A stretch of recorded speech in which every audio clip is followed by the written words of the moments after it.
बात करते हैं कोरोना की। कोरोना ने एक बार फिर से रफ्तार पकड़ ली है और कोरोना एक बार फिर से डराने लगा है। देश भर में कोरोना के 3095 नए मामले सामने आए हैं, जिसके बाद देश में सक्रिय मामलों की संख्या 15,000 को पार कर गई है। बड़ी खबर आपको बता रहे हैं, 3095 नए केस सामने आए हैं, जिसके बाद 15,208 सक्रिय मामले इस समय देश भर में। तो देखिए, कोविड ने एक बार फिर से रफ्तार पकड़ ली है ऐसा लग रहा है। और 3000 से ज्यादा मामले कल भी आए थे। कल 3016 कोविड के केस सामने आए थे, आज 3095 मामले सामने आए हैं। और आपको बता दें कि अब एक्टिव केस का जो आंकड़ा है वो 15,000 को पार कर गया है। इस समय देश भर में 15,000 से ज्यादा कोविड के एक्टिव केस हैं।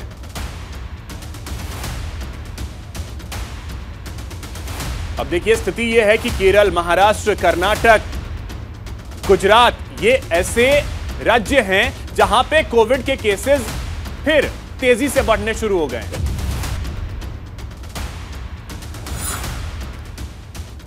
अब देखिए, कोविड को लेकर के जानकारी आपको यह भी दे दें कि इसके लक्षण जो हैं वो क्या क्या हैं। अगर यह समस्या आपको होती है तो फिर संभल जाइए। अगर बुखार आपको आ रहा है तो संभलने की जरूरत है, यह कोविड का लक्षण हो सकता है। इसके अलावा अगर आपको सांस लेने में किसी भी तरीके की कोई कठिनाई आ रही है तो यह भी कोविड का लक्षण हो सकता है। इसके अलावा आपके गले में अगर किसी की कोई परेशानी है हो रही है तो यह भी कोविड का लक्षण हो सकता है, जिसमें छींक आना, नाक बहना, अगर यह परेशानी है तो यह भी कोविड के लक्षण के तौर पर है और यह परेशानी खड़े कर सकते हैं। अस्थायी रूप से सूंघने की शक्ति खोना या स्वाद में बदलाव आना, यह भी लक्षण है।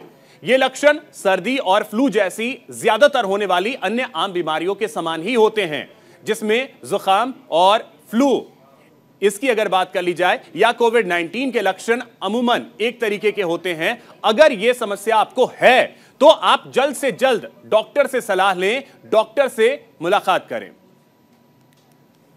अब कोविड फैलता कैसे है यह भी जरा आपको बता दें। आपको बता दें कि जब एक संक्रमित व्यक्ति सांस लेता है, बोलता है, खांसता है, छींकता है तो फिर इसके संक्रमण की स्थिति बनती है। इसके अलावा कोविड-19 फैलने का खतरा, ये इस तरीके की चीजें अगर होती है तो बना रहता है। अंदर या बंद जगहों में जहां अच्छा वायु प्रवाह नहीं है वहां भी समस्या पैदा हो सकती है। ऐसी जगहों में जहां आसपास कई लोग हैं, यानी भीड़ भाड़ वाली जगहों पर यह समस्याएं बन सकती हैं। निकट संपर्क वाली जो जगहें होती हैं वहां पे, जैसे कि नजदीक से बातचीत करना, गाना या चीखना पुकारना, इन चीजों से बचने की जरूरत है। अगर लोग एक दूसरे से आपस से दूर हैं तो बाहर की जगहों में कम लोगों के साथ जोखिम जो है वो बहुत कम होता है, यानी कि जो कहा जाता है 2 गज की दूरी, उसे बनाकर रखने की जरूरत होती है। अब अधिक जानकारी के साथ हमारे सहयोगी शुभम मुंबई से और पीयूष हमारे साथ दिल्ली से जुड़ रहे हैं, मेहुल भी हमारे साथ जुड़ रहे हैं जो कि गुजरात की जानकारी देंगे। सबसे पहले तो आपके पास आ रहे हैं पीयूष, आपसे जानना चाहेंगे स्वास्थ्य महकमे के लिए अब कितनी बड़ी चुनौती, क्योंकि आज भी 3000 से ज्यादा केस जो हैं कोविड के वो आए हैं।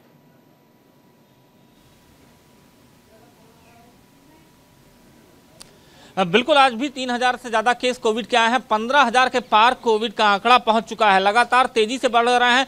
2.61 पॉजिटिविटी रेट है आज का। और इसको देखें तो आप देख सकते हैं किस तरह से एकाएक मामले जो हैं वो सामने निकल कर आए हैं। लेकिन सबसे बड़ी बात है कि स्वास्थ्य मंत्रालय शुरुआती दौर से ही इस बार पूरी तरह से सजग है। लगातार राज्यों के साथ मॉनिटरिंग हो रही है। 10 और 11 तारीख को मॉक ड्रिल आयोजित की गई है पूरे देश में, और उस मॉक ड्रिल में सभी राज्य हिस्सा लेंगे। उनकी तैयारियों को सुनिश्चित करने की जो प्रक्रिया है वो इस वक्त स्वास्थ्य मंत्रालय कर रहा है, ताकि इस मॉक ड्रिल में कहीं भी कोई कमी ना रह जाए। अगर कोई कमी रहती तो उसको यथाशीघ्र सुधारा जाएगा, क्योंकि तमाम ऐसे ऑक्सीजन प्लांट हैं, तमाम हॉस्पिटल्स हैं।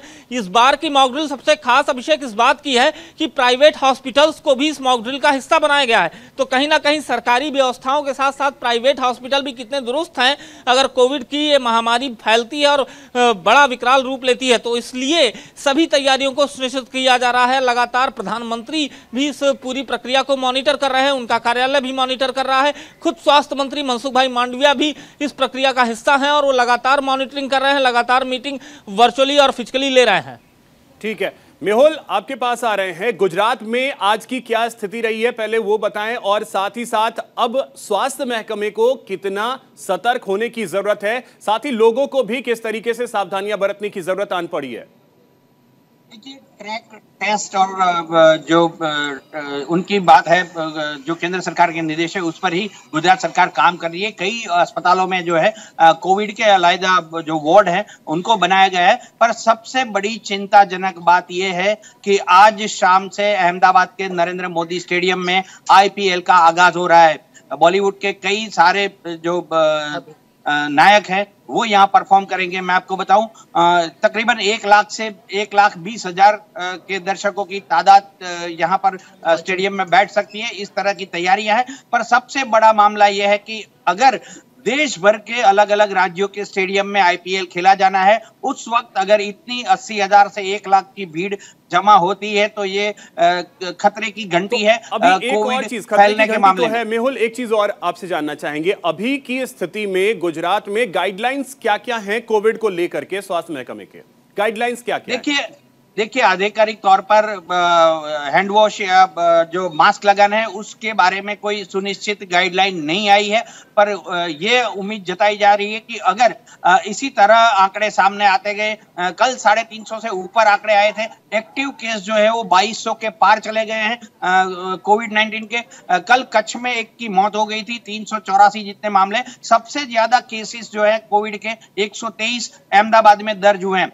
अब देखना यह होगा कि आने वाले सप्ताह में इस तरह से गाइडलाइन राज्य सरकार व केंद्र सरकार मिलकर बनाती है कि सोशल डिस्टेंसिंग जरूरी है, मास्क पहनना जरूरी है, हैंड सैनिटाइजर का इस्तेमाल जरूरी है। क्योंकि जिस तरह से देखा जाए कि देश भर के राज्यों में अगर IPL के जो दर्शक है वो इसी वेरिएंट जो है ओमिक्रॉन का सब वेरिएंट है और ये चुनौतियां खड़ी कर सकता है, इसके संक्रमण की रफ्तार जो है वो तेज हो सकती है। ठीक है मेहुल, अब चलते हैं मुंबई की स्थिति जानते हैं। शुभम, आपसे आज की महाराष्ट्र की स्थिति जानना चाहेंगे और स्वास्थ्य महकमा जो है उसकी तैयारियों के बारे में भी आप बताइए जरा। देखिए, कल और हम और आप जिक्र कर रहे थे कि किस तरह से कोरोना तेजी से पैर पसार के आगे बढ़ा है। बीती शाम 24 घंटे की रिपोर्ट की बात करें तो 63% ज्यादा बढ़ोतरी जो है महाराष्ट्र में कोरोना वायरस मामले देखने को मिली। कल 400 के आसपास, 420 के आसपास जो मामले थे वो दिखाई दे, लेकिन पिछले 24 घंटों में 694 यानी 700 के करीब नए कोरोना वायरस के मामले पूरे महाराष्ट्र राज्य में दर्ज किए। जबकि देश की आर्थिक राजधानी मुंबई में कल अगर बात करें, पहले 48 घंटे की पहले बात करें तो 137 मामले थे, लेकिन कल 24 घंटे में 192 यानी 200 जो आंकड़े हैं वो मुंबई को भी पहुंच चुके हैं। जबकि अब महाराष्ट्र में 846 कोरोना वायरस के एक्टिव मामले जो है वो रह चुके हैं, बाकी लोग स्वस्थ होकर लौट चुके हैं। लेकिन राहत की बात है कि मौत का आंकड़ा वो उसमें गिरावट देखने को मिल रहा है कि कल 48 घंटे पहले की बात करें 3 लोगों की मौत पूरे महाराष्ट्र में हुई थी, लेकिन पिछले 24 घंटों में एक भी लोगों की कोरोना वायरस से जो है मौत नहीं हुई। लेकिन जिस तरह से जो आंकड़े बढ़ रहे हैं, कहीं न कहीं लोगों की चिंताएं जो है वो बढ़ चुकी है, क्योंकि ये वही महीना है अप्रैल मई जब कोरोना ने पूरी तरह से विकराल रूप धारण करके लोगों को अपने घरों में बसा दिया था। अब ये वही महीना है फिर से 3 साल बाद थी। हालांकि राहत की बात है, लोगों ने दो वैक्सीन की डोज दे चुकी है, बूस्टर डोज लगवाना भी बाकी है। अगर महाराष्ट्र सरकार की बात करें, जिस तरह से मेहुल जी ने जो जिक्र किया कि आज से IPL की शुरुआत हो रही है, तो कई राज्यों में इस बार IPL की शुरुआत हो रही है। तो ये सबसे बड़ी चुनौती जो होगी वो महाराष्ट्र किसी भी राज्य सरकार के लिए कि जिस तरह से जो भीड़ इकट्ठा होती है वहां पर कोरोना वायरस को आने से रोका जाए। इस वजह से लोगों के हाथों पे सैनिटाइजर का छिड़काव या मास्क पहन के लोग ही स्टेडियम। ठीक है शुभम, तो देखते हैं कि गाइडलाइंस क्या कुछ आते हैं और स्वास्थ्य महकमे को फॉलो करते हैं। दिल्ली से सहयोगी पीयूष, उनके पास चलते हैं। पीयूष, जल्दी से आपसे ये जानना चाहेंगे कि अगले 1-2 दिन में हम कोई और बड़ी बैठक देख सकते हैं और साथ ही कुछ ऐसे गाइडलाइंस जो कि जरूरी हैं, क्योंकि हम देख रहे हैं जिसका IPL का जिक्र किया जा रहा है कि IPL शुरू होने जा रहा है, भीड़ इकट्ठा होगी, लोग मैच देखने के लिए जाएंगे ही जाएंगे। इसके अलावा भीड़ भाड़ वाली जगहों के लिए आने वाले कुछ दिनों में हम देख सकते हैं कोई गाइडलाइन?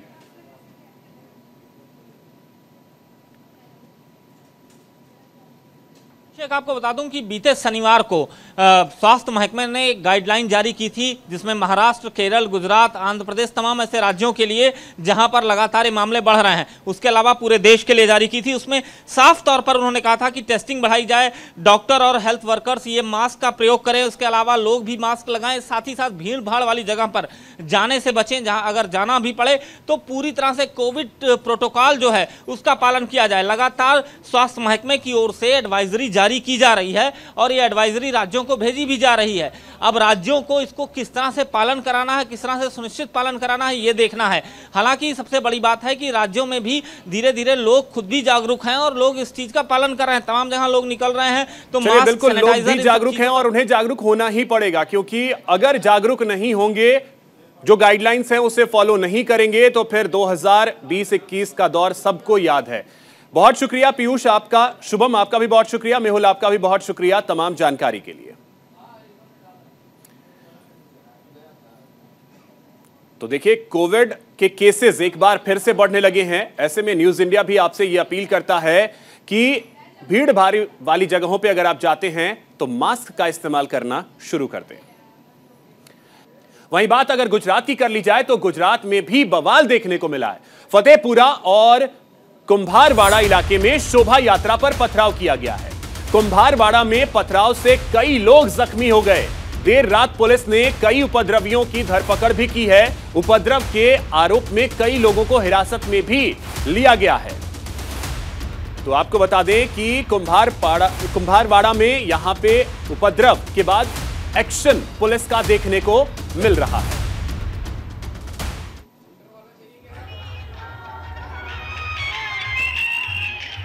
तो रामनवमी पर गुजरात के वलसाड में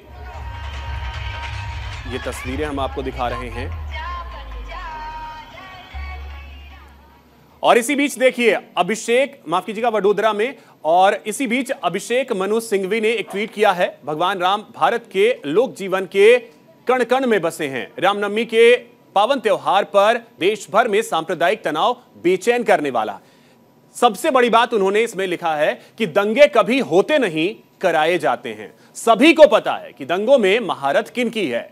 भगवान राम इन्हें सद्बुद्धि दे।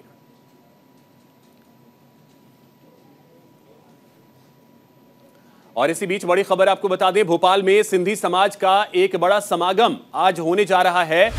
शहीद हेमू कालाणी जन्म शताब्दी पर यहां समागम का आयोजन किया जाएगा। भोपाल के भेल दशहरा मैदान में समागम का आयोजन किया जाने वाला है। सिंधी समाज के 1 लाख लोगों के शामिल होने की यहां पे संभावना है। कार्यक्रम में संघ प्रमुख मोहन भागवत भी शामिल होंगे मुख्य अतिथि के तौर पर। तो ये बड़ी खबर आपको बता रहे हैं, सिंधी समाज का एक समागम का आयोजन आज किया जा रहा है और समागम में शामिल होंगे मोहन भागवत। शहीद हेमू कालाणी जन्म शताब्दी पर इस समागम का आयोजन किया जा रहा है।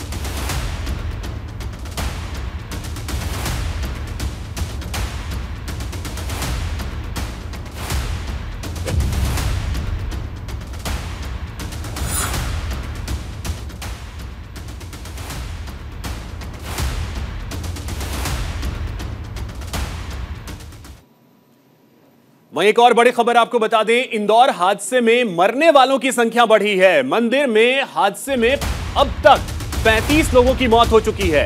मंदिर में कन्या पूजन के दौरान बावड़ी धंस गई थी। कुएं से लोगों को निकालने का काम अब भी चल रहा है। घायलों का अस्पताल में इलाज चल रहा है, जहां उनसे मिलने के लिए मुख्यमंत्री शिवराज सिंह चौहान भी पहुंचे थे। इंदौर में एक बड़ा हादसा कल दोपहर बाद हुआ, जहां पे मंदिर में कन्या पूजन के दौरान बावड़ी धंस गई। 50 से ज्यादा लोग इसमें गिरे।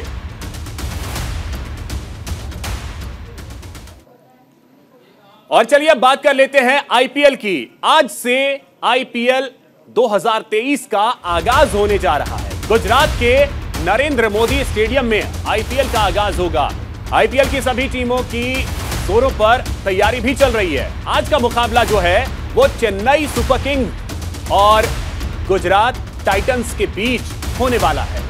तो आज से गुजरात में आईपीएल 2023 का आगाज होने जा रहा है। आज से गुजरात के नरेंद्र मोदी स्टेडियम में इंडियन प्रीमियर लीग के 16वें संस्करण की शुरुआत होने वाली है। इस बार आईपीएल अपने पहले के format home and away style में आयोजित किया जाएगा।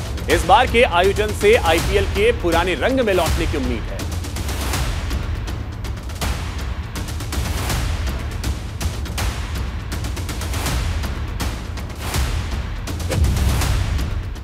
तो चलिए आपको यह भी बता देते हैं कि आईपीएल 2023 जो है क्यों खास रहने वाला है। आपको बता दें कि आईपीएल में पूरे 4 साल बाद ओपनिंग सेरेमनी होने जा रही है। 4 साल बाद, कोविड की वजह से यह नहीं हो पा रहा था। 3 साल बाद tournament home and away format पर खेला जाएगा। हर टीम 7 लीग मैच अपने घरेलू ग्राउंड और बाकी होम ग्राउंड से बाहर खेलेंगी। इसके अलावा आपको बता दें कि ओपनिंग सेरेमनी में इनकी परफॉर्मेंस होनी है, जिनमें कटरीना कैफ हैं, टाइगर श्रॉफ हैं, तमन्ना भाटिया हैं, रश्मिका मंदाना हैं, अरिजीत सिंह हैं। ओपनिंग सेरेमनी जब होगी तो आज ये कलाकार नजर आएंगे। अब देखिए सीएसके और जीटी जो हेड टू हेड स्थिति है, दोनों के बीच 2 मैच खेले गए हैं। दोनों मैच गुजरात टाइटंस ने जीते हैं। सीएसके का रिकॉर्ड जो है गुजरात के सामने ज्यादा बेहतर रहा नहीं है, लेकिन आपको बता दें कि सीएसके ने 4 बार आईपीएल का खिताब भी अपने नाम किया है। यह बड़ी बात है। सीएसके टूर्नामेंट की सबसे सफल टीमों में से एक है। मुंबई के बाद सीएसके ने सबसे ज्यादा 4 खिताब अपने नाम किए हैं। हार्दिक पांड्या की अगुवाई में जीटी अपना मैच खेलने वाली है। पहले सीजन में ही कप भी अपने हाथ में उठाया था हार्दिक पांड्या ने। पहले सीजन में ही जीतकर सबको हार्दिक पांड्या ने चौंका दिया था। 2022 सीजन में गुजरात टाइटंस ने 14 में से 10 मैच जीते थे। तो इसी के साथ इस बुलेटिन में इतना ही। नमस्कार।